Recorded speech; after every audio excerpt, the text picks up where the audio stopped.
Une jeune femme de 21 ans est admise à l'hôpital.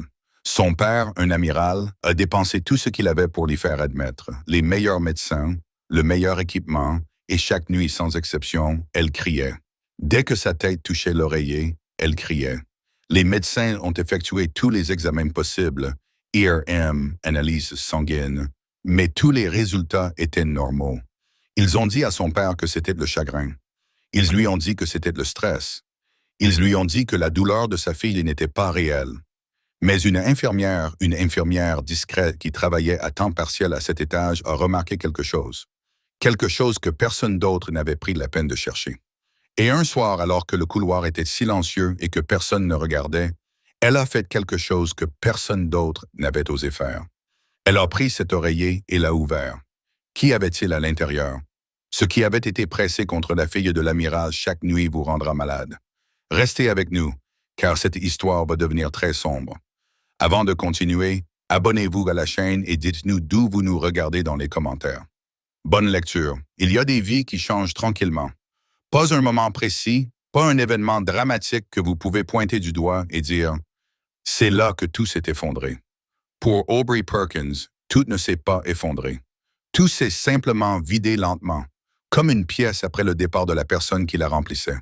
Sa mère était cette personne, celle qui remplissait chaque pièce où elle entrait, celle dont on entendait le rire avant même de la voir, celle qui se souvenait des petites choses, la façon dont Aubrey aimait son café, la chanson qu'elle jouait chaque dimanche matin, la tradition des cartes d'anniversaire qu'elles avaient maintenues depuis qu'Aubrey avait 7 ans. Chaque année, sans faute, une carte, pas une carte achetée en magasin, une carte écrite à la main, parce que c'était leur truc, c'était leur tradition. Il y a 2 ans, sa mère est décédée. Et Aubrey s'est retrouvé dans un appartement qui lui avait autrefois semblé être son foyer, entouré de photos sur l'étagère qui lui souriaient depuis une vie qui n'existait plus.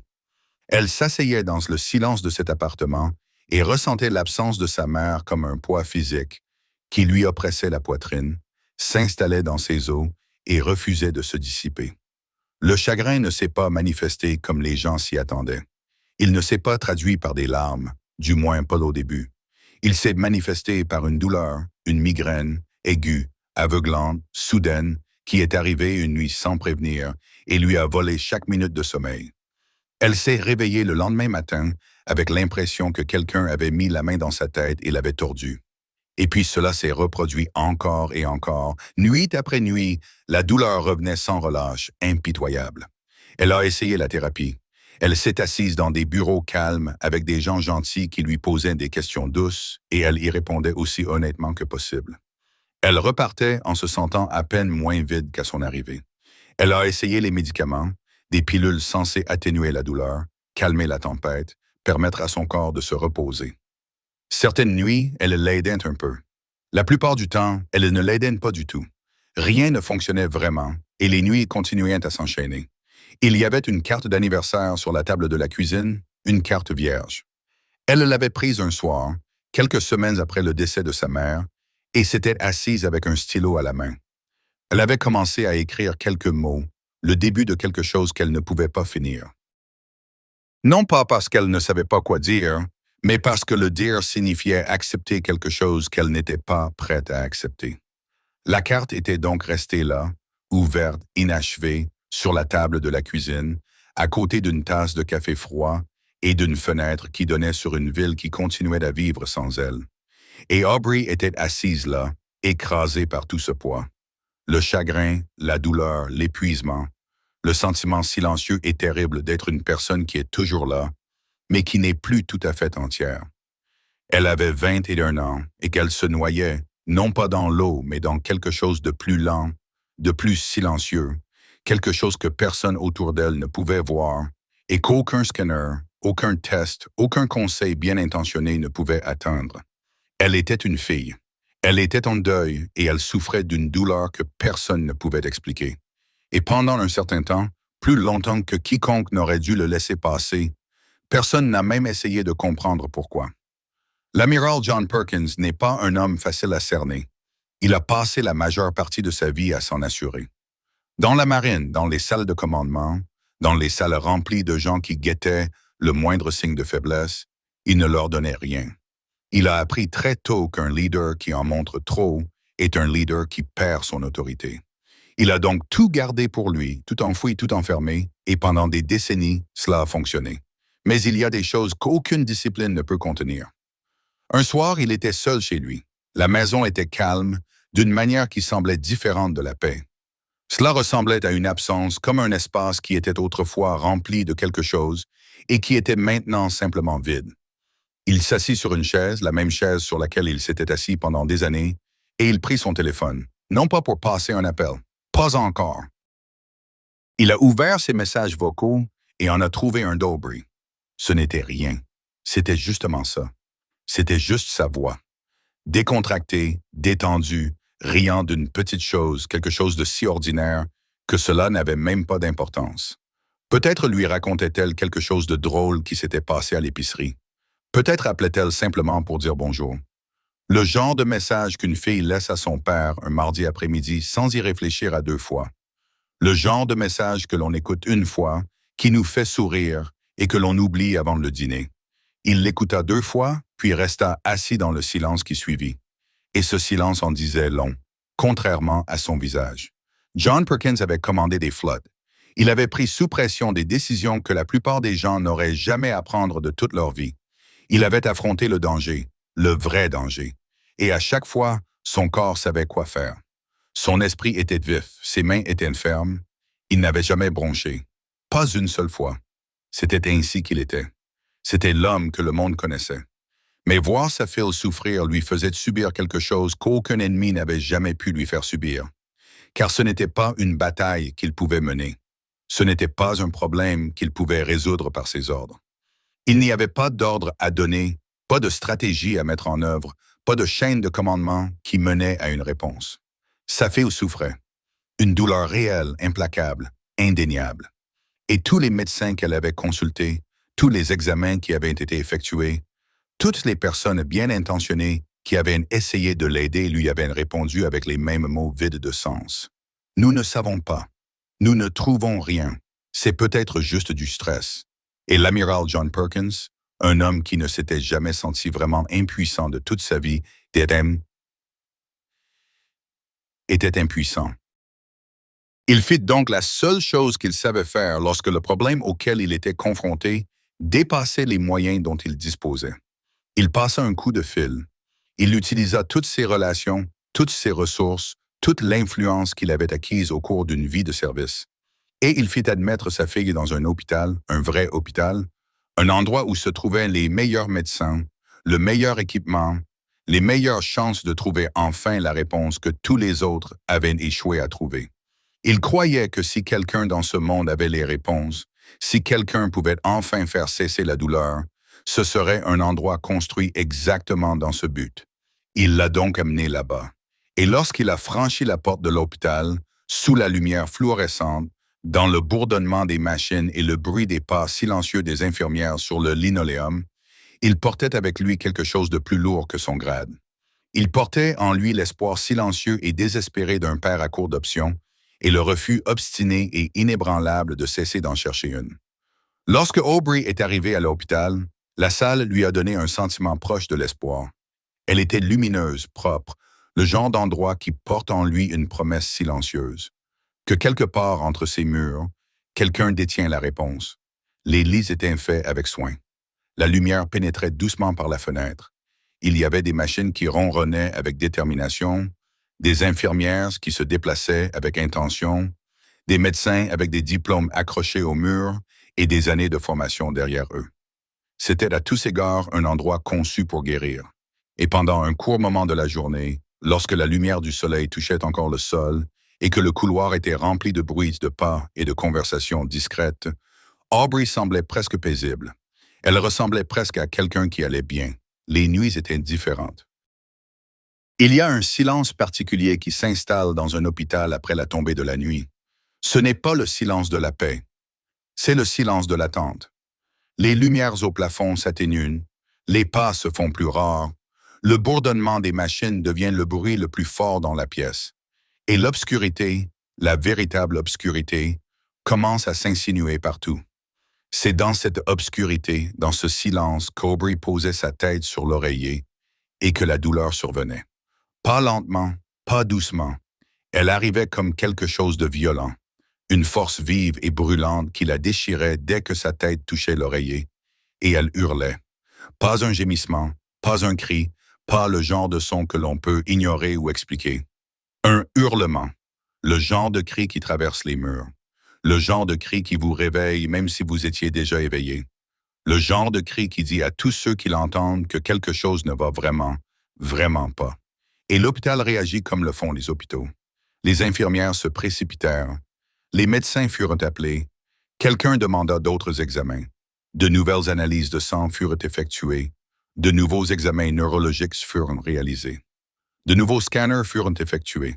Et les résultats furent exactement les mêmes que ceux obtenus à chaque fois auparavant. Tout était normal, rien d'anormal, rien à signaler, rien qui puisse expliquer la douleur qui déchirait chaque nuit sans faute cette jeune fille de 21 ans. Les médecins ont donc fait ce que font les médecins lorsque les examens ne révèlent rien d'anormal. Ils se sont regardés à travers la pièce avec cette expression particulière, qui n'est ni tout à fait de l'inquiétude, ni tout à fait de la frustration, mais quelque chose entre les deux. Et ils ont commencé à expliquer. Cela pouvait être le stress, ont-ils dit. Cela pouvait être le chagrin. Cela pouvait être le traumatisme de la perte de sa mère, qui vivait toujours en elle et se manifestait d'une manière que les scanners ne pouvaient tout simplement pas détecter. Ils ont utilisé des mots qui semblaient raisonnables. Ils ont utilisé des phrases qui semblaient compatissantes. Puis, l'un après l'autre, ils ont quitté la pièce. La porte s'est fermée et Aubrey s'est retrouvé seul. La pièce était la même qu'une heure auparavant. Le même lit, les mêmes machines, le même oreiller sous sa tête. Mais tout semblait différent à présent. C'était comme un endroit où personne ne reviendrait.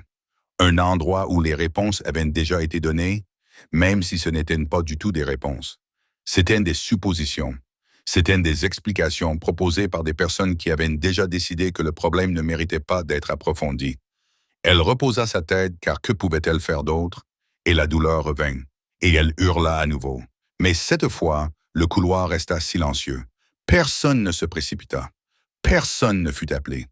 Car dans l'esprit des personnes qui dirigeaient cet étage, le cas avait déjà été examiné. Les tests avaient déjà été effectués. La conclusion avait déjà été tirée. Aubrey Perkins souffrait et personne n'avait de réponse. Et personne à cet étage ne resta assez longtemps pour demander pourquoi. Toutes les personnes qui entrent dans une pièce ne la changent pas. Certaines personnes traversent les espaces comme l'eau traverse un tuyau. Fonctionnel, déterminé, banal. Elles font ce qui doit être fait. Elles le font bien et passent à autre chose. Il n'y a rien de mal à cela. Les hôpitaux fonctionnent grâce à des personnes comme elles. Le système a besoin d'elles et besoin d'elles. Mais de temps en temps, pas souvent, pas à intervalles réguliers, pas d'une manière prévisible ou artificielle, il y a quelqu'un qui traverse une pièce différemment. Quelqu'un qui ralentit là où tout le monde accélère. Quelqu'un qui remarque ce que tout le monde ignore. Angela Mark avait 28 ans. Elle venait d'arriver dans l'équipe de nuit de cet étage. Elle savait suffisamment que la plupart des autres infirmières n'avaient pas encore tout à fait appris son rythme. Elle était calme, pas timide, pas distante, mais calme comme certaines personnes le sont. Le genre de calme qui vient du fait d'être très attentif au monde qui vous entoure. Le genre de calme qui, si vous y prêtez attention, vous fait remarquer qu'elle fait quelque chose que les autres, bruyants, ne font pas. Elle a parcouru le couloir cette première nuit, comme elle parcourait tous les couloirs, lentement, en vérifiant attentivement chaque patient, non pas avec l'efficacité rapide de quelqu'un qui est en retard, mais avec une attention tranquille qui semblait presque déplacée dans un hôpital la nuit. Elle était présente, elle était là, à chaque porte, d'une manière que les autres infirmières, qui avaient trop de patients, trop peu de temps et trop d'heures déjà passées debout, ne pouvaient tout simplement pas se permettre. Puis elle s'est arrêtée devant la porte d'Aubrey. Elle n'est pas passée devant. Elle n'a pas jeté un coup d'œil à l'intérieur et continué son chemin. Elle laisse rester là et a écouté depuis l'intérieur de la chambre. Elle pouvait entendre la respiration calme d'une fille qui ne dormait pas. Le genre de respiration qui appartient à quelqu'un qui est éveillé, épuisé et qui redoute ce qui va suivre. Angela a écouté un instant, puis elle est entrée. Aubrey était assise dans son lit, non pas parce qu'elle le voulait, mais parce qu'elle avait peur de s'allonger. Ses yeux étaient rouges. Son visage était fatigué d'une manière qui allait au-delà d'une mauvaise nuit. C'était le visage de quelqu'un qui souffrait depuis longtemps et qui avait cessé d'espérer que quelqu'un fasse quelque chose pour y remédier. Angela la regarda et ne lui posa pas une douzaine de questions. Elle ne sortit pas de dossier et ne se mit pas à lire les résultats des tests. Elle ne lui offrit ni explication, ni suggestion, ni réconfort. Elle s'assit simplement sur la chaise à côté du lit et resta là. Et cela suffisait à Aubrey pour l'instant. Au cours des nuits qui suivirent, Angela revint régulièrement. Non pas parce que son emploi du temps l'y obligeait, ni parce que quelqu'un lui avait demandé d'accorder une attention particulière à cette patiente, mais parce que quelque chose avait retenu son attention, quelque chose de petit, de discret, et qu'elle ne pouvait pas l'ignorer. Alors, elle observait. Elle observait comme on observe quand on ne cherche rien en particulier, mais qu'on sait d'une manière ou d'une autre que la réponse est là, cachée à la vue de tous. Il suffit de rester immobile assez longtemps pour la voir. Elle remarqua qu'Aubrey pleurait lorsqu'elle s'allongeait.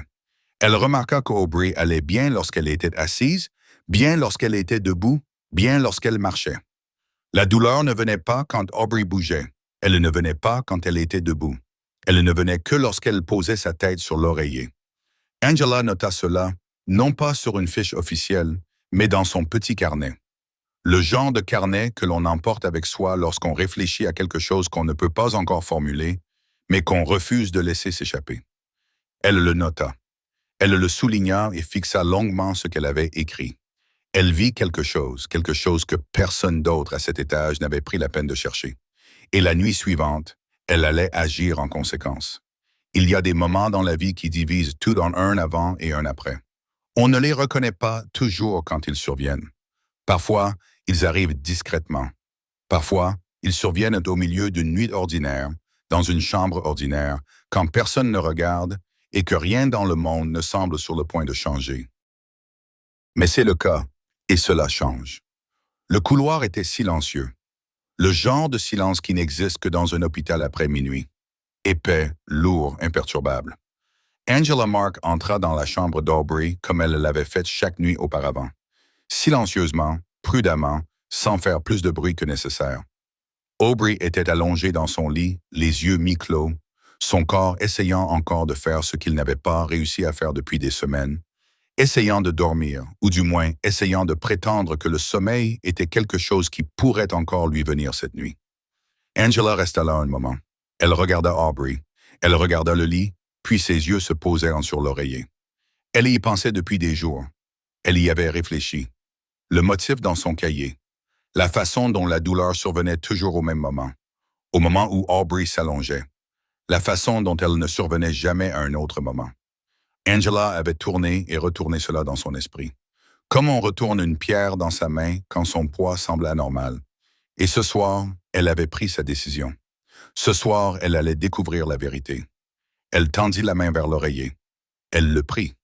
Et la première chose qu'elle ressentit, la toute première chose avant même de remarquer quoi que ce soit d'autre, c'est que quelque chose n'allait pas. Il n'était pas doux comme un oreiller devrait l'être. Il n'était pas léger comme un oreiller devrait l'être. Il était lourd, rigide, dense d'une manière qui semblait artificielle, comme si quelque chose qui n'avait pas sa place à l'intérieur avait été ajouté. Son cœur se mit à battre doucement, d'abord un battement lent et régulier qu'elle pouvait sentir dans sa poitrine, derrière ses côtes, dans l'espace entre ses poumons. Mais ses mains restèrent fermes. Ses mains restèrent parfaitement, délibérément fermes. Parce qu'Angela Mark n'était pas une femme qui reculait devant ce qui devait être fait. Elle attrapa les ciseaux. Ils étaient petits, du genre de ceux que l'on trouve dans les postes de soins infirmiers pour couper le ruban adhésif, tailler les bandages, accomplir les centaines de petites tâches qui remplissent une nuit de garde. Elle les tint dans sa main, regarda l'oreiller, et pendant un seul instant, la pièce fut complètement, totalement immobile, comme si l'air lui-même retenait son souffle, dans l'attente. Elle plaça les ciseaux le long de la couture de l'oreiller, et elle commença à couper. Le tissu se déchira lentement, centimètre par centimètre, le fil cédant sous la pression de la lame. Et alors qu'il s'ouvrait, que l'intérieur de l'oreiller commençait à se dévoiler, les mains d'Angela ne tremblaient pas. Elle ne retint pas son souffle. Pas encore. Pas avant d'avoir vu ce qui s'y trouvait. Enfoui dans la mousse, cachés sous la surface, invisibles à quiconque n'avait pas pensé à regarder. Des clous, des dizaines, rouillés, vieux. Leur pointe était inclinée vers le haut, acérée, délibérée, précise, enfouie profondément dans la mousse d'une manière qui n'était pas accidentelle. Cela ne pouvait pas être accidentel. Chacun d'entre eux était positionné dans le but précis de causer de la douleur.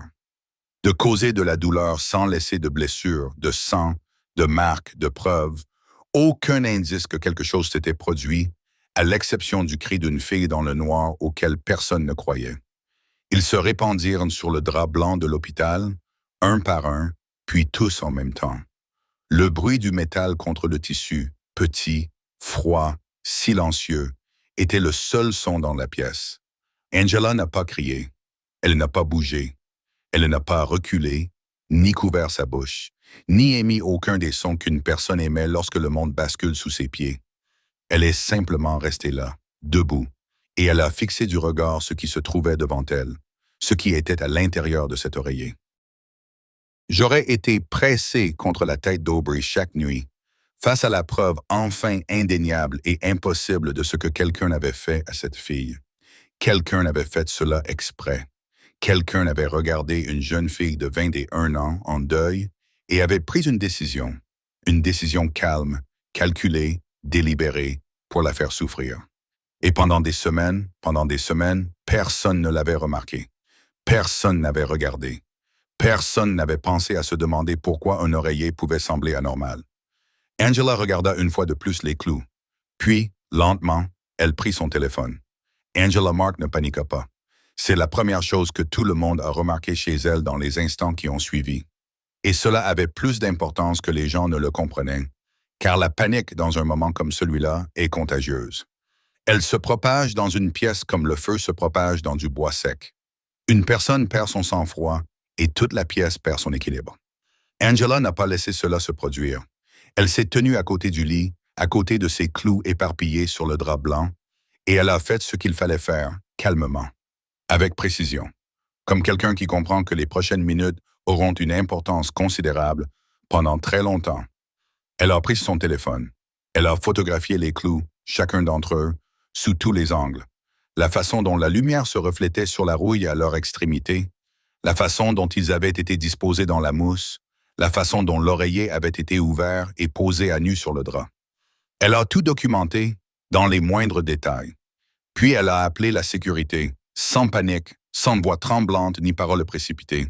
Elle a appelé comme on appelle quand on sait exactement ce qu'on signale et pourquoi c'est important. Elle leur a dit ce qu'elle avait trouvé. Elle leur a dit où. Elle leur a dit dans quelle chambre, et elle a attendu. En quelques minutes, l'étage a été bouclé. Personne n'entrait, personne ne sortait. Les agents de sécurité sont arrivés les premiers. Calmes, fermes, immédiats. Puis les médecins, puis les administrateurs.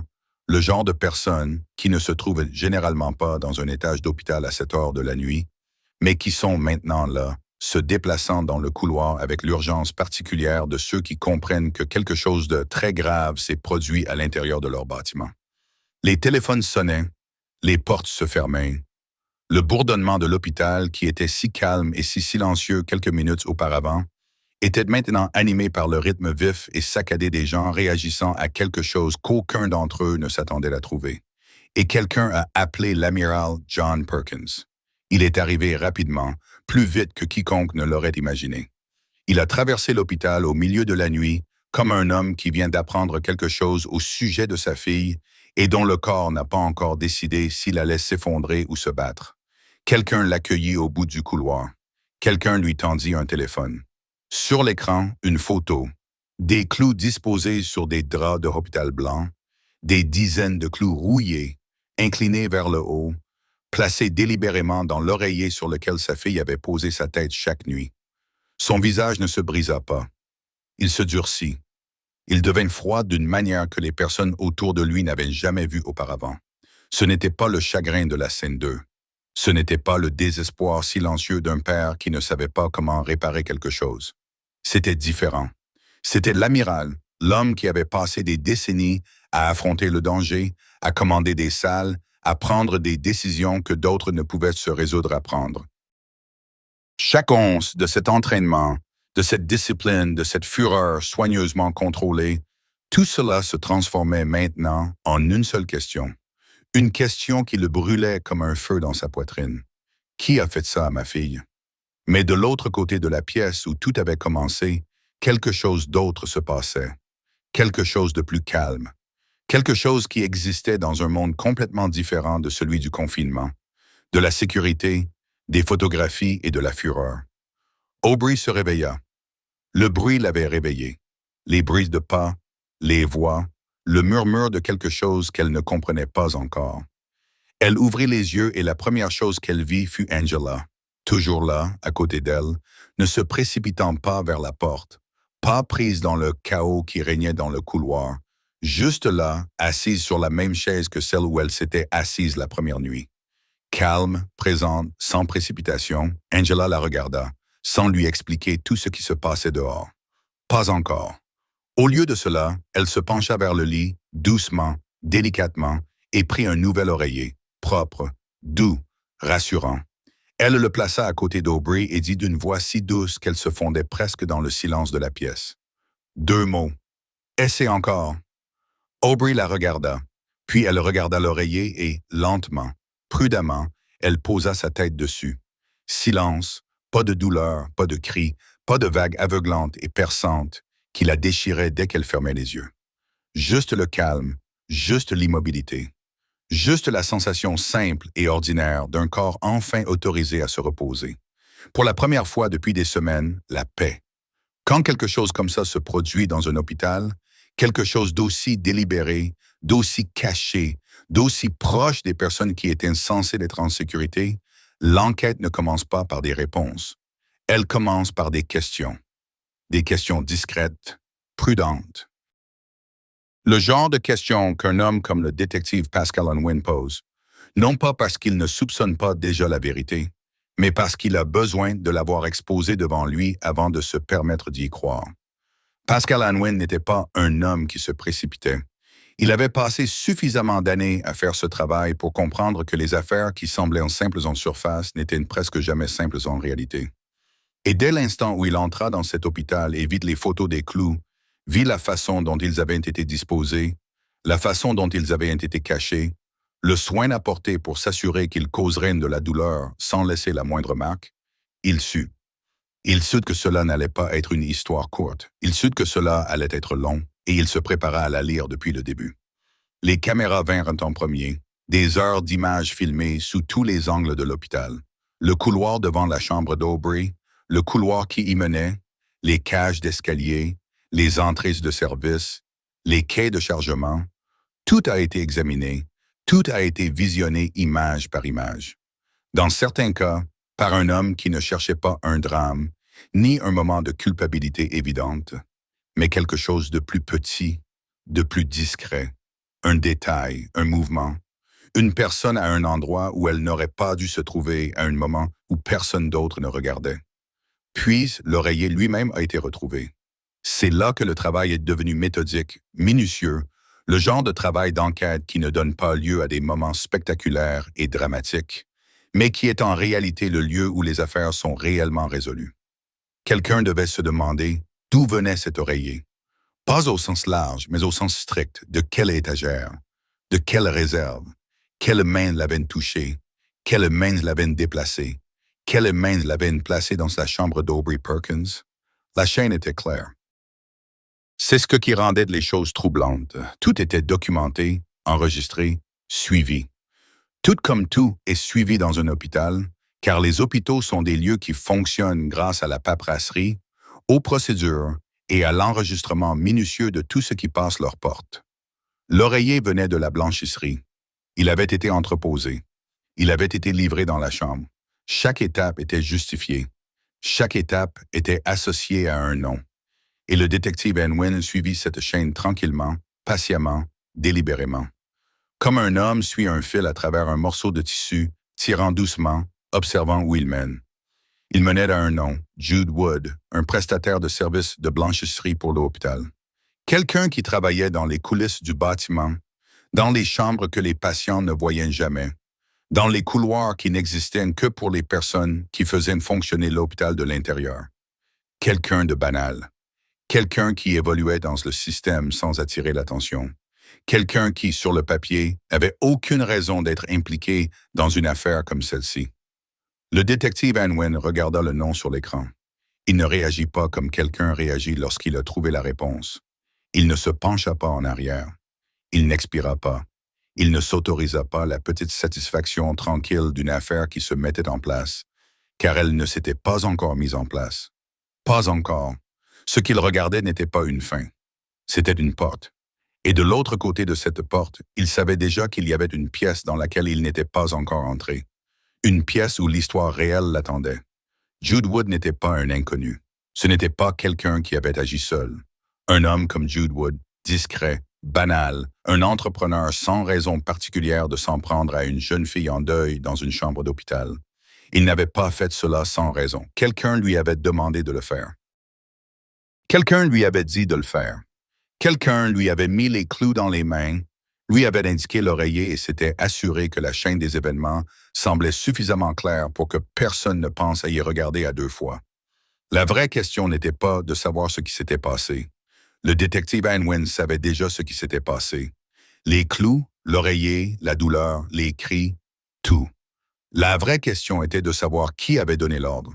Et cette question, froide, silencieuse, lourde de tout ce qu'elle impliquait, était la seule chose à laquelle Pascal Anwen pensait alors qu'il était assis seul dans cette pièce, fixant un nom sur un écran qui n'était que le début de l'histoire qui allait l'emmener loin. Jude n'avait pas l'air d'un méchant. C'est ce qui le rendait dangereux. Il n'avait pas l'air d'un homme capable d'une telle chose. Il était calme, banal, le genre de personne que l'on croise dans un couloir et que l'on oublie avant d'en avoir atteint le bout. Le genre de personnes qui se font dans le décor d'un bâtiment comme le papier peint, se font dans un mur, présente, nécessaire à sa manière, mais jamais susceptible d'attirer le regard.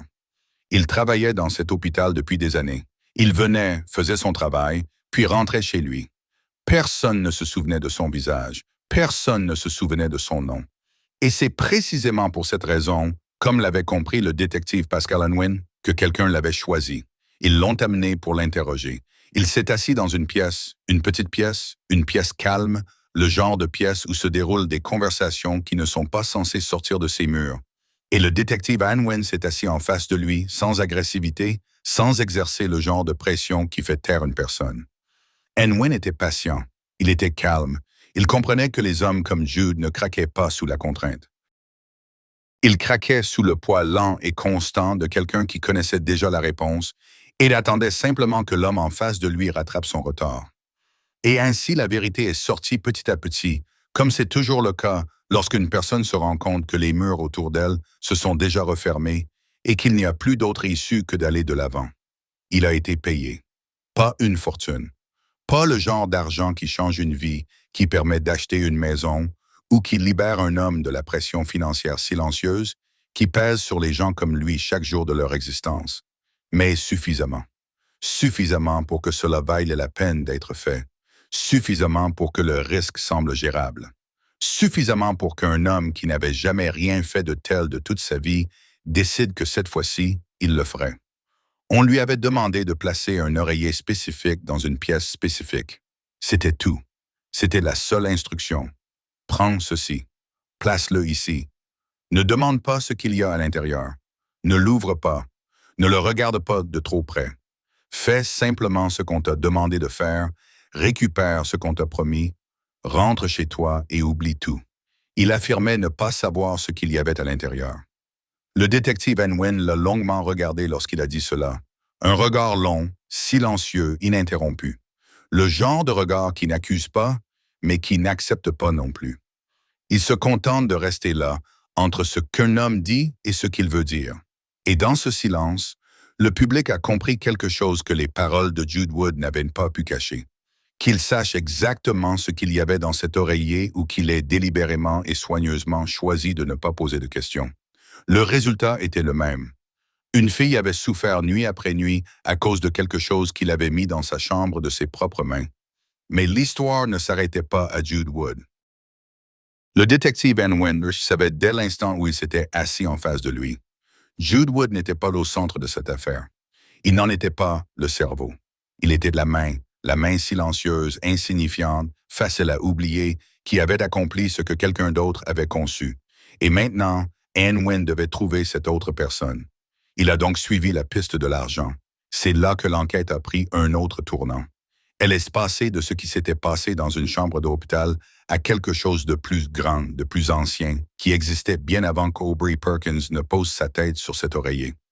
L'argent qui avait été versé à Jude ne provenait pas de l'hôpital. Il ne provenait pas d'une personne liée au bâtiment, au personnel ou au système dans lequel Aubrey avait été placé. Il provenait d'un compte extérieur, un compte privé, soigneusement créé et soigneusement caché. Le genre de compte qu'une personne crée lorsqu'elle ne veut pas être retrouvée. Mais le détective An Nguyen était un homme patient, et les hommes patients trouvent ce que les hommes prudents essaient d'enterrer. Le conte menait à un nom, et ce nom menait à une histoire. Et cette histoire a conduit à quelque chose qui a rendu la pièce plus froide qu'elle ne l'avait jamais été depuis le début de l'enquête. Car il ne s'agissait pas d'un inconnu. Ce n'était pas quelqu'un qui avait choisi Aubrey au hasard, sans raison, par cruauté insensée et inexplicable. C'était quelqu'un qui connaissait l'amiral John Perkins. Quelqu'un qui avait un passé avec lui. Quelqu'un qui portait en lui une vieille blessure, une rancune, une trahison, une dette qui n'avait jamais été réglée et qui avait décidé à un moment donné de la régler de la seule manière qui causerait le plus de douleur. Cela n'avait rien à voir avec Aubrey. Ce n'était pas un hasard. Quelqu'un avait regardé cet amiral, avait regardé sa famille, avait regardé sa fille, avait regardé la seule chose au monde que John Perkins aimait plus que tout et avait fait un choix. Un choix silencieux, délibéré, calculé, pour atteindre et causer de la douleur là où cela ferait le plus mal. Et le détective Pascal An Nguyen était sur le point de découvrir exactement qui était cette personne et pourquoi elle avait agi ainsi. Quelqu'un a regardé une jeune fille en deuil et son père et a choisi de les faire souffrir délibérément dans l'obscurité, là où personne ne les voyait, et cette personne a failli s'en tirer, failli. Il existe une idée commune de ce à quoi ressemble la justice. Elle vit dans les films, les séries télévisées et les histoires que nous nous racontons sur la façon dont le monde est censé fonctionner. Elle est bruyante. Elle est dramatique. On enfonce des portes, les sirènes hurlent, des gens sont traînés hors de pièce devant une foule qui regarde, applaudit et ressent cette excitation particulière qui vient du fait de voir quelqu'un qui a commis un acte terrible enfin mis à genoux en public. C'est satisfaisant, comme le spectacle est satisfaisant. Cela donne aux gens quelque chose à montrer du doigt et à dire « Voilà, c'est à ce moment-là que tout s'est terminé ». Mais la vraie justice n'est pas toujours comme ça. Parfois, elle est plus discrète que ce à quoi on pourrait s'attendre. Parfois, elle ne s'accompagne pas d'un grand fracas, mais du poids simple, ferme et tranquille d'un système qui a fait son travail et est arrivé là où il devait arriver. Parfois, elle survient au milieu d'une journée ordinaire, dans un couloir ordinaire, sans que personne ne la regarde, à part les personnes qui devaient être là. Et parfois, elle se manifeste d'une manière qui reflète précisément ce à quoi elle répond. Le crime a été commis en silence, et la justice a donc été rendue en silence, elle aussi. Le détective Pascal An Nguyen avait passé des jours à suivre la piste, des jours de travail minutieux, des jours à tirer des fils et à lire des documents, à s'asseoir dans des pièces calmes, avec des hommes qui ne voulaient pas parler, à attendre que la vérité fasse surface, comme elle le fait toujours quand quelqu'un est assez patient et assez obstiné pour la laisser émerger. Il avait suivi l'argent, il avait suivi le nom, il avait suivi l'histoire, la vieille rancune, la blessure enfouie, la dette qui avait couvé dans l'ombre plus longtemps que la plupart des gens ne l'auraient cru possible.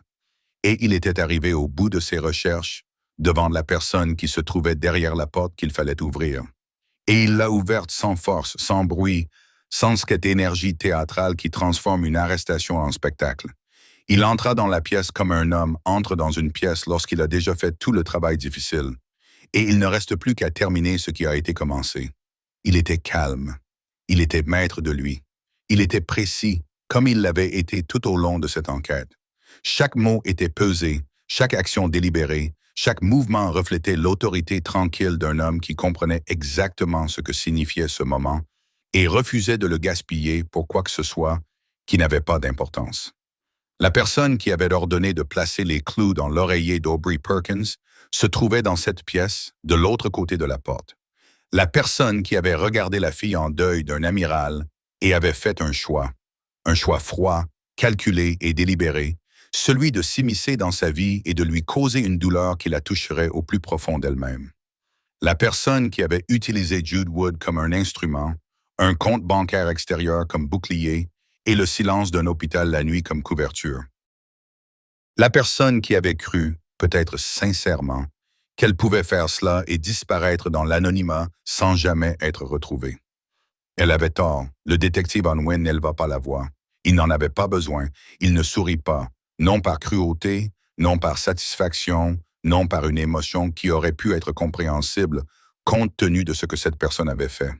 Il se tenait simplement là et dit ce qui devait être dit. Les mots exigés par la loi. Les mots qui marquent la ligne entre l'avant et l'après. Les mots qui disent à une personne clairement, fermement, sans ambiguïté, que ce qu'elle a fait a été vu, a été retracé, a été compris et que c'est fini maintenant. La personne ne s'est pas débattue. Il n'y avait plus rien à combattre. Les preuves avaient été présentées. La piste avait été suivie jusqu'au bout. La chaîne qui reliait les clous à l'oreiller, à Jude Wood, à l'argent, au compte, au nom, à l'histoire et au mobile, avait été assemblée avec une précision minutieuse et patiente qui ne laissait aucune place au déni. Il n'y avait nulle part où aller, nulle part où se cacher, aucun fil à tirer qui aurait pu démêler ce qui avait déjà été construit. Et ainsi, tout s'est terminé tranquillement. Le détective Unwin regarda la porte se fermer. Il resta un moment dans le couloir, seul ou presque seul, et il ne se réjouit pas. Il ne s'autorisa pas le petit soupir de soulagement qu'un homme pourrait ressentir lorsqu'un travail long et difficile est enfin terminé. Car ce n'était pas une victoire, pas au sens où on l'entend habituellement. Une victoire implique que quelque chose a été gagné, mais ici, rien n'avait été gagné.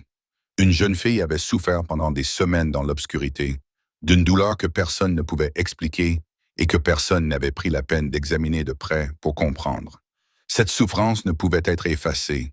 Les nuits qu'elle lui avait volées ne pouvaient lui être rendues. La peur, l'impuissance et la solitude d'une jeune fille de 21 ans qui posait sa tête sur son oreiller et criait. Ces choses existaient désormais. Elles s'étaient produites. Elles étaient irréversibles. Ce que le détective Unwin avait fait, ce que l'enquête avait fait, ce que la loi avait fait, ce n'était pas d'effacer cela. C'était d'y répondre. C'était de regarder ce qui avait été fait et de dire « Nous le voyons. Nous avons suivi la piste. Nous avons trouvé la personne qui a choisi de le faire. Et cette personne devra rendre compte de ses actes. » Il hocha la tête une fois, sans s'adresser à personne en particulier ou peut-être au travail lui-même, au travail discret, peu glamour, mais nécessaire d'un homme qui avait passé sa vie à croire que la vérité méritait d'être découverte. Même quand personne ne regarde, même quand personne n'applaudit, même quand la découverte de la vérité ne répare pas ce qui a été brisé, certaines fins ne s'accompagnent pas d'applaudissements. Elles s'accompagnent d'une porte qui se ferme et de la certitude, ferme, silencieuse, inébranlable, qu'elle ne s'ouvrira plus jamais. Et dans le silence qui suivit, dans le couloir de cet hôpital où quelque chose de terrible avait été fait et où une réponse nécessaire avait été apportée, le détective Pascal Unwin resta debout un instant de plus. Puis il se retourna et s'éloigna, car il y avait encore dans ce bâtiment des gens qui avaient besoin d'autre chose que de justice. Ils avaient maintenant besoin de quelque chose de plus calme, de plus chaleureux, quelque chose que la loi ne pouvait leur donner, mais que l'histoire n'avait pas encore fini de raconter. Il y a des matins qui semblent différents des précédents, non pas parce que le monde a changé de manière spectaculaire ou évidente. Le soleil se lève toujours au même endroit. L'air circule toujours dans les mêmes couloirs. L'hôpital est toujours le même bâtiment que la veille. Les mêmes murs, les mêmes sols, le même bourdonnement discret des machines qui font leur travail en arrière-plan. Mais quelque chose a changé, quelque chose d'invisible, quelque chose qui ne vit pas dans la pièce elle-même, mais dans les personnes qui s'y trouvent. Et ce matin-là, ce changement était omniprésent. La lumière du soleil pénétrait par la fenêtre comme elle devait le faire chaque matin depuis que cette pièce avait été construite. Mais aujourd'hui, elle semblait différente. Elle semblait dorée, chaude. Le genre de lumière qui n'illumine pas seulement un espace, mais qui le remplit, s'y installe. La façon dont la chaleur s'installe dans une pièce après un hiver long et brutal qui a enfin pris fin. Elle touchait les bords du lit.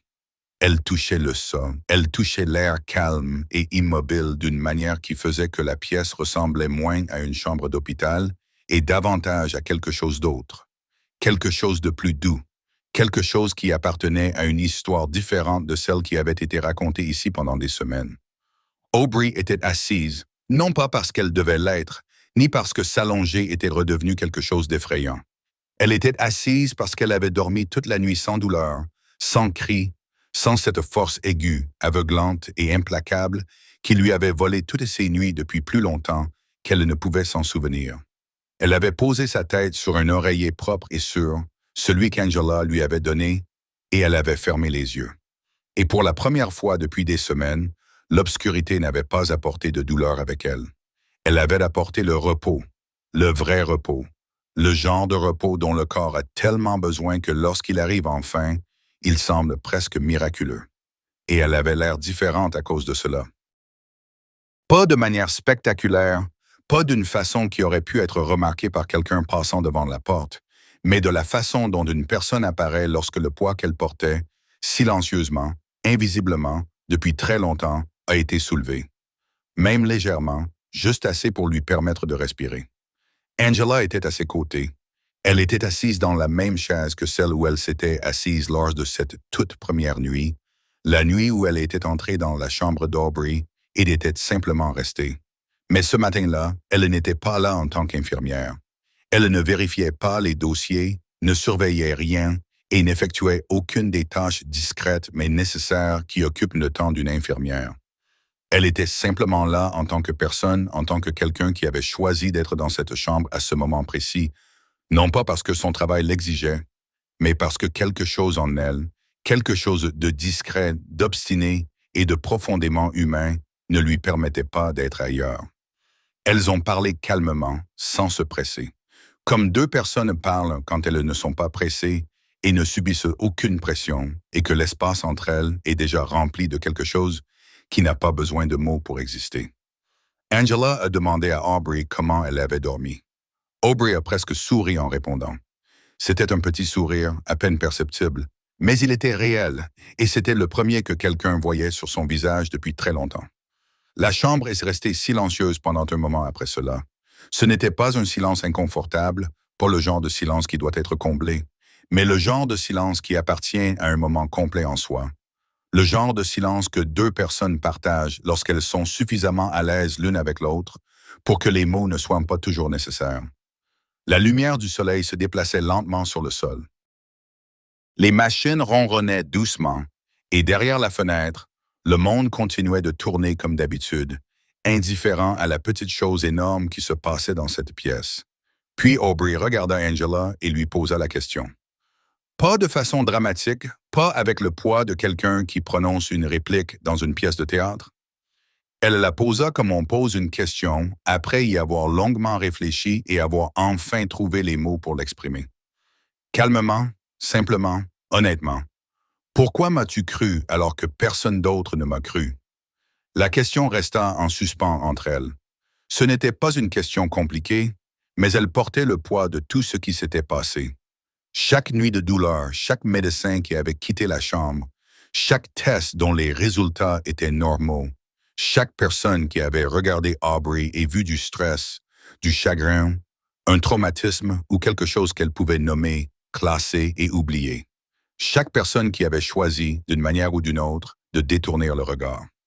Angela ne répondit pas immédiatement. Elle ne s'est pas précipitée pour remplir le silence avec quelque chose de rassurant, de chaleureux ou de soigneusement choisi. Elle est restée assise un moment avec la question. Comme on reste assis avec quelque chose quand on veut lui donner la réponse qu'il mérite. Pas la réponse qui sonne bien, mais celle qui est vraie. Puis elle l'a dit simplement, calmement, sans fioriture ni emphase, ni aucune de ces choses que les gens ajoutent aux mots quand ils veulent leur donner de l'importance. Parce que j'ai écouté. 3 mots, c'était tout. 3 mots qui n'expliquaient pas tout, qui ne pouvaient pas tout expliquer, mais qui renfermaient la vérité. La vérité sur ce qu'Angela avait fait dès la première nuit où elle avait franchi le seuil de cette chambre. Elle n'avait rien fait de spectaculaire. Elle n'avait pas accompli d'actes héroïques. Elle ne s'était pas mise en avant, n'avait pas exigé qu'on lui prête attention, n'avait pas fait de gestes grandioses dont on se souvient et que l'on raconte. Elle avait simplement prêté attention. Elle avait observé. Elle avait remarqué. Elle était restée. Elle avait écouté. Elle avait vraiment écouté alors que tout le monde et tout autour d'elle avaient déjà décidé qu'il n'y avait plus rien à entendre. Et c'est ce tact discret, obstiné et sans précipitation, d'être attentive qui avait sauvé Aubrey Perkins. Ce n'était pas l'enquête, ni l'arrestation, ni la justice qui avait été rendue dans une pièce calme quelque part dans la ville. Toutes ces choses avaient leur importance.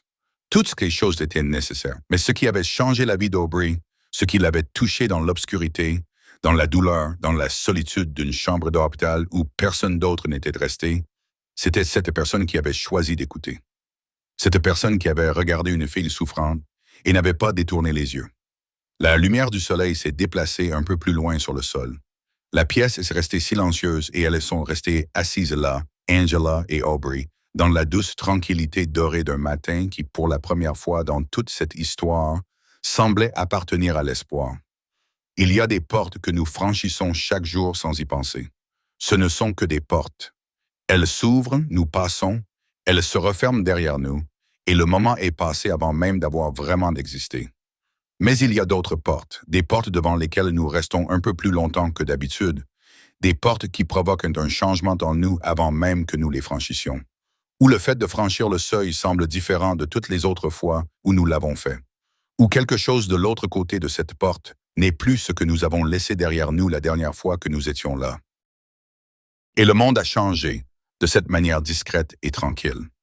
L'amiral John Perkins se tenait à la porte de la chambre d'hôpital de sa fille. C'était la même porte, le même cadre, le même couloir derrière lui, la même lumière filtrant par la fenêtre au bout du couloir. Rien n'avait changé dans l'architecture des lieux. Rien dans le bâtiment, dans le sol, ou dans la façon dont la matinée se déroulait dans cette partie de l'hôpital n'était différent de ce qu'il avait été tous les autres matins depuis l'admission d'Aubrey. Et pourtant, tout était différent. Tout semblait différent. L'air semblait différent. La lumière semblait différente. Le silence semblait différent. Parce que la dernière fois que John Perkins s'était tenu à cet endroit précis, le monde était un certain type d'endroit. Et maintenant, silencieusement, irréversiblement, il en était un autre. Il n'entra pas immédiatement. Il resta là, un instant, dans l'embrasure de la porte, comme un homme qui n'est pas tout à fait prêt à avancer, mais qui ne veut pas non plus détourner le regard. Il regarda sa fille. Aubrey était assise dans son lit. Elle était paisible comme il ne l'avait pas vue depuis des mois. Elle ne faisait pas semblant d'être paisible. Elle ne jouait pas la comédie. Elle était réellement paisible. Le genre de paix qui habite le corps, pas seulement le visage. Le genre de paix qui survient après qu'un lourd fardeau a enfin été levé. Elle leva les yeux et le vit. Et elle sourit. Un petit sourire discret, mais sincère. Le genre de sourire qu'un père reconnaît instantanément, sans aucun doute, comme étant différent de ceux qui l'ont précédé. Son regard passa d'Aubrey à Angela. Elle était assise à côté du lit, sur la chaise qu'elle s'était appropriée au cours des dernières nuits. La chaise qui était devenue, sans que personne ne l'ait déclaré, la place qui lui revenait dans cette pièce. Elle le regarda tranquillement, sans prétention, sans cette nervosité particulière que la plupart des gens ressentent lorsqu'un amiral les regarde. Lorsqu'un homme avec des décennies d'autorité et de commandement derrière lui vous accorde toute son attention. Angela ne se recroquevilla pas sous son regard. Elle ne se redressa pas, ne s'agita pas et ne détourna pas les yeux. Elle soutint simplement son regard. La façon dont une personne soutient le regard de quelqu'un montre qu'elle n'a rien à cacher. John Perkins avait passé toute sa vie dans des pièces où il était celui vers qui tous les regards se tournaient. Des pièces où un seul mot de sa part pouvait changer le cours de tout ce qui s'y passait. Il avait donné des ordres qui faisaient traverser les océans à des navires. Il avait pris en quelques secondes des décisions que d'autres n'auraient pas pu prendre en plusieurs heures. Il avait passé des décennies à être l'homme que les autres suivaient. L'homme en qui les autres hommes avaient une confiance, l'homme dont les autres hommes pensaient qu'il pouvait réparer tout ce qui était cassé devant lui. Mais il n'avait pas réparé cela. Il avait amené sa fille dans le meilleur endroit qu'il connaissait. Il avait utilisé toutes ses relations. Il avait fait tout ce qu'un père avec ses ressources, son influence et son refus obstiné d'abandonner pouvait faire. Et rien de tout cela, pas le moindre élément, n'avait suffi à la sauver. Ce qui l'avait sauvée était plus discret que tout cela, plus insignifiant que tout cela. C'était une femme de 28 ans, nouvelle dans cet étage et inconnue de toutes les personnes importantes de cet immeuble. Une femme qui n'avait aucun titre important dans des pièces comme celle-ci. Aucun rang, aucune autorité, aucune raison selon les critères habituellement utilisés dans le monde pour décider qui est important et qui ne l'est pas. Pour être la personne qui a tout changé. Et pourtant, c'était elle. Il la regarda longuement. La façon dont un homme regarde quelqu'un lorsqu'il cherche les mots pour exprimer quelque chose qui n'est pas facile à dire. Lorsque ce qu'il veut dire dépasse ce que le langage permet habituellement. Lorsque la gratitude, la vraie gratitude, celle qui vit au plus profond de la poitrine et ne disparaît pas, ne suffit pas et qu'il sait qu'elle ne suffit pas, et qu'il cherche quelque chose qui se rapproche davantage de la vérité de ce qu'il ressent. Il ne se précipita pas. Il ne remplit pas le silence avec quelque chose d'automatique ou d'attendu. Il ne dit pas merci, même s'il le pensait. Il ne dit pas « Vous avez sauvé ma fille », même si c'était vrai. Il ne recourut à aucune des phrases que les gens utilisent dans des moments comme celui-ci, celles qui semblent appropriées, celles qui sont polies, celles qui reconnaissent ce qui s'est passé sans en honorer pleinement l'importance. Il laissa le silence s'installer. Il le laissa respirer.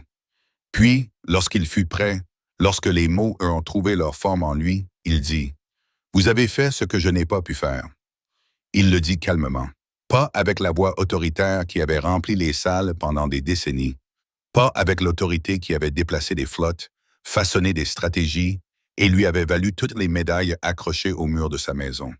Il le dit avec quelque chose de complètement différent, quelque chose qui vivait sous tout cela, quelque chose de plus ancien, de plus calme et de plus honnête que le grade n'avait jamais été. Un moment de silence s'ensuivit. La pièce le retint. La lumière du soleil le retint. Aubrey, dans son lit, le retint. Elle observait son père avec une expression qui traduisait sa propre compréhension silencieuse de ce qui se passait. Puis l'amiral John Perkins prononça un dernier mot.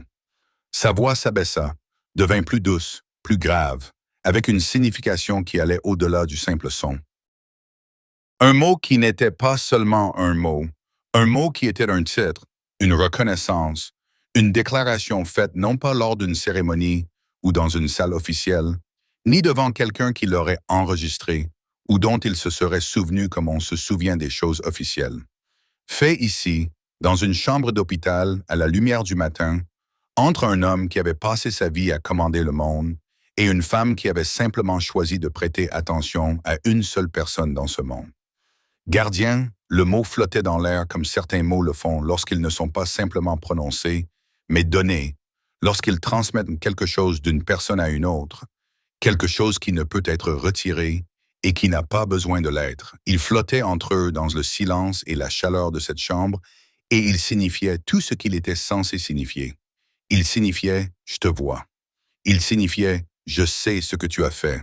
Il signifiait « le monde ne comprendra pas toujours cela et les gens autour de toi ne sauront peut-être jamais ce que cela t'a coûté de rester, mais moi je le sais, je le vois, et je te donne la seule chose que j'ai qui s'approche de ce qui serait suffisant. » Angela le regarda. Elle ne sourit pas, elle ne baissa pas la tête, ne posa pas sa main sur sa poitrine et ne fit rien de ce que font les gens lorsqu'on leur offre quelque chose qui les émeut et qu'ils veulent que l'autre personne sache que cela a touché son cœur. Elle le regarda simplement, puis hocha lentement la tête une fois. Un simple signe de tête discret, sans artifice, sans reconnaissance offerte pour le plaisir du moment. Juste la vérité, simple, sans précipitation, honnête, d'une femme qui avait fait ce qu'elle avait fait, non pas parce qu'elle voulait d'un titre, une reconnaissance ou un mot prononcé à son intention dans une pièce ensoleillée. Elle l'avait fait parce que c'était de la chose à faire, que quelqu'un devait le faire et qu'elle était là. Et le mot « gardienne » resta dans la pièce longtemps après le silence qui suivit. Il y a des fins qui s'annoncent. On les sent venir. La façon dont une histoire se prépare à son dénouement. La façon dont la musique s'amplifie. La façon dont les mots commencent à porter le poids particulier de quelque chose qui est sur le point d'être dit pour la dernière fois. Ces fins sont satisfaisantes à leur manière. Les vous disent que c'est fini.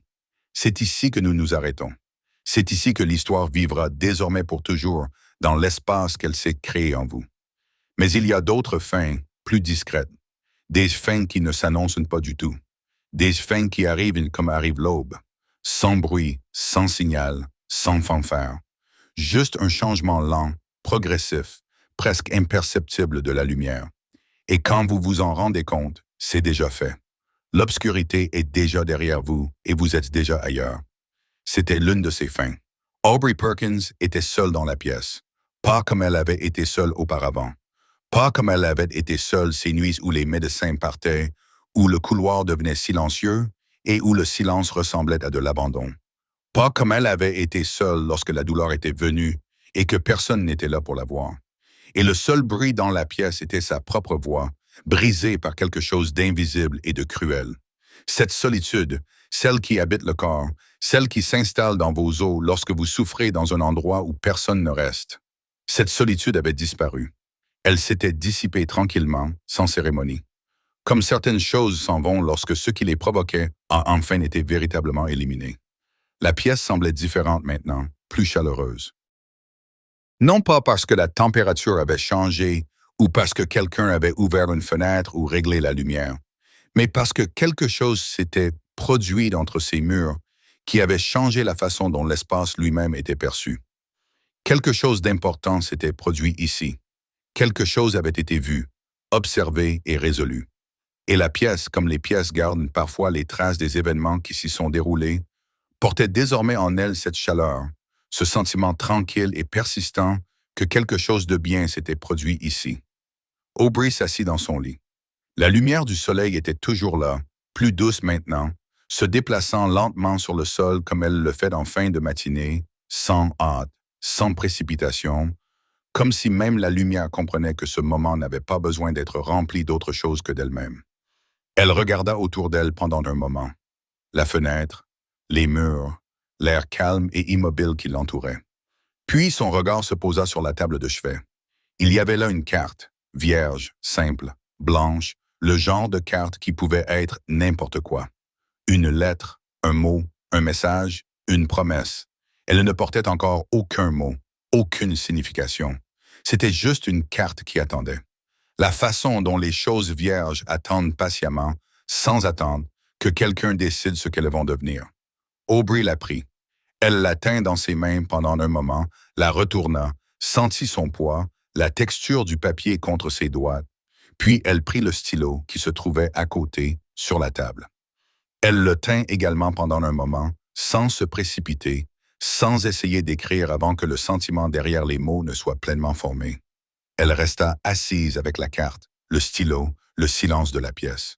Comme une personne s'assoit avec quelque chose lorsqu'elle sait que ce qu'elle s'apprête à faire est important. Pas de manière grandiose, pas d'une manière que le monde verra, enregistrera ou se souviendra, mais d'une manière qui est vraie, d'une manière qui leur est propre. Et elle commença à écrire. Les mots se déplaçaient lentement, prudemment, sur la carte. Le stylo bougeait de cette manière particulière qu'il a lorsque quelqu'un ne se contente pas d'écrire des lettres sur une page, mais y met quelque chose de lui-même. Quelque chose qui vivait en elle depuis un certain temps sans qu'elle ne l'exprime. Quelque chose qui avait besoin d'un endroit où se poser. Quelque chose qui ne pouvait plus rester là où il était. Nous ne voyons pas les mots. La caméra, s'il y en avait une, resterait fixée sur sa main, sur le stylo, sur le mouvement lent et silencieux de l'écriture, mais elle ne nous montrerait pas ce qu'elle écrit. Et elle n'en aurait pas besoin, car le public le sait déjà. Il le sait grâce à une carte posée sur la table de la cuisine d'un appartement calme, dans une scène qui se déroule au tout début de cette histoire. Une carte d'anniversaire à moitié écrite qu'Aubrey avait commencé pour sa mère quelques semaines après sa mort et qu'elle n'avait jamais terminée. Une carte qui était restée là, ouverte, inachevée, sur la table de la cuisine, à côté d'une tasse de café froid. Une carte qui ne parlait pas de célébration. Elle parlait de chagrin, de perte, de l'impossibilité particulièrement douloureuse de dire les choses que l'on a besoin de dire à quelqu'un qui n'est plus là pour les entendre. Cette carte était une blessure. Une blessure ouverte, quelque chose qu'Aubrey avait commencé et qu'elle n'avait pas pu terminer. Car la terminer signifiait accepter quelque chose qu'elle n'était pas encore prête à accepter. Cette carte est différente. Cette carte n'est pas pour sa mère. Cette carte ne parle pas de chagrin. Elle ne parle pas de perte, ni de douleur, ni des longues nuits brutales qui ont précédé ce matin. Elle parle de toute autre chose. De quelque chose qui n'existait pas dans la vie d'Aubrey lorsque cette première carte est restée inachevée sur la table de la cuisine. Quelque chose qui est entré dans sa chambre d'hôpital pendant un calme quart de nuit, s'est assis à côté d'elle et est resté. Cette carte, celle-ci, elle la terminera. Et en la terminant, quelque chose se refermera. Pas avec force, ni avec drame. Pas avec le bruit d'une porte qui claque, ni avec la fin d'un chapitre, ni avec une dernière phrase prononcée avec tout le poids de ce qui l'a précédé. Cela se referme comme une blessure se referme lentement, silencieusement, avec le temps. Comme le chagrin se referme, non pas en disparaissant, mais en devenant quelque chose que l'on peut porter sans qu'il nous écrase. Comme une histoire se termine lorsqu'elle a dit tout ce qu'elle avait à dire, et que la seule chose qui reste est le silence qui suit, écrivit Aubrey. Le stylo bougeait, la pièce restait silencieuse. La lumière du soleil se déplaçait un peu plus loin sur le sol, et la carte se remplissait lentement, mot après mot, avec les choses qui devaient être dites, les choses qui ne pouvaient plus rester en elle, les choses qui n'avaient nulle part ailleurs où aller, sauf ici, sur cette page, dans cette pièce, à ce moment qui n'appartenait qu'à elle. Puis elle s'est arrêtée. Elle a tenu la carte dans ses mains un instant de plus, la regardant, lisant ce qu'elle avait écrit ou ne le lisant pas, la tenant simplement. La façon dont on tient quelque chose quand on n'est pas tout à fait prêt à le lâcher, mais qu'on sait que le moment de le lâcher est presque venu. Puis elle l'a retourné doucement, l'a posé face cachée sur la table de chevet et l'a lâché. La carte resta là, sur la table, à la lumière, face cachée, ses mots dissimulés. Seule la personne qui les avait écrits et celle à qui ils étaient destinés en connaissaient la signification. Et cela suffisait. Cela suffisait amplement, car tous les messages ne sont pas destinés au monde entier. Certains messages sont destinés à une seule personne. Et ce qui importe, c'est de les écrire, de les coucher sur le papier, de leur donner une place où exister en dehors du corps qui les portait. Peu importe qui les lit, peu importe qu'ils soient vus ou non, seul compte le fait qu'ils aient finalement été écrits, après tout. La pièce était désormais silencieuse d'une manière qu'elle n'avait jamais été auparavant. Ce n'était pas le silence du vide, ni celui de la solitude ou de l'absence, ni le calme particulier qui s'installe quand personne n'est là et que personne ne vient. C'était un silence différent, un silence complet. Un silence qui n'attendait pas que quelque chose se passe, mais qui existait simplement, reposant dans l'espace où quelque chose avait déjà eu lieu. Et la voix off est venue lentement, doucement, presque dans un murmure. Ce n'était pas la voix de quelqu'un qui livrait une conclusion. Ce n'était pas la voix de quelqu'un qui concluait les choses, qui réglait les derniers détails ou qui disait au public ce qu'il devait ressentir. C'était la voix de quelqu'un qui offrait quelque chose. Une vérité, une petite vérité, une vérité silencieuse. Le genre de vérité qui n'a pas besoin d'être forte pour être réelle. Chaque nuit, quelque part dans le monde, quelqu'un souffre d'une douleur que personne ne peut expliquer. Les mots traversent le silence de la pièce comme la lumière traverse l'eau, doucement, sans force, touchant tout ce qu'ils traversent. Et quelque part, il y a une personne qui le remarquera. Un battement de silence, la pièce le retenait. La carte sur la table le retenait. La lumière du soleil, toujours en mouvement, toujours chaude, toujours tranquille, le retenait. Qui restera? Un autre battement, plus long cette fois. Le genre de silence qui n'est pas vide, mais plein. Plein de tout ce que les mots ont véhiculé, de tout ce que l'histoire a construit, et de tout ce que le public a ressenti depuis le tout premier instant de cette vidéo jusqu'à celui-ci.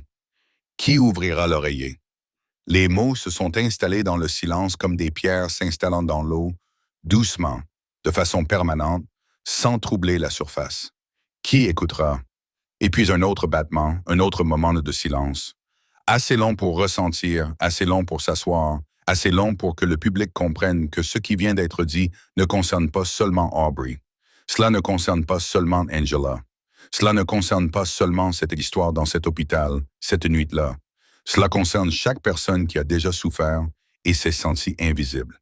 Et chaque personne qui a déjà choisi discrètement, sans reconnaissance, sans récompense, de les voir, cette personne existe. Une pause. Et parfois, elles sont déjà juste à côté de vous. La pièce n'a pas changé.